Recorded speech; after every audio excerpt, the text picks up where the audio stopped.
काही लोकांचं जीवनामध्ये बघितलं जातं की संतती सौख्य नसतो, त्यांचे मुलं त्यांचं ऐकतच नाही, उलटे उत्तर देतात. मी असे मोठमोठे डॉक्टर इंजिनियर पाहिले की त्यांचं अख्ख्या गावामध्ये कौतुक आणि नाव मान सन्मान असतं, पण त्यांनी घरी पाय ठेवला, काय रे पप्पा तू आलास का?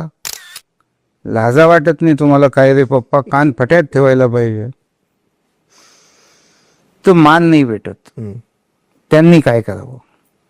त्यांच्यासाठी छोटासा उपाय, नीलपुष्प महादेवाच्या पिंडीवरती रोज वाहणे.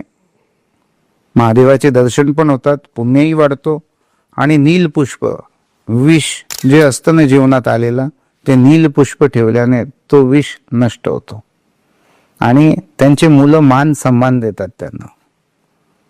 लोकांची मुलं मान देतात यांना, बरोबर, स्वतःचे नाही देते. तर यांनी हा उपाय खूप महत्वाचा, नीलपुष्प महादेवाला डेली अर्पित करणे, गोकर्णाची फुलं. पूर्ण व्हिडिओ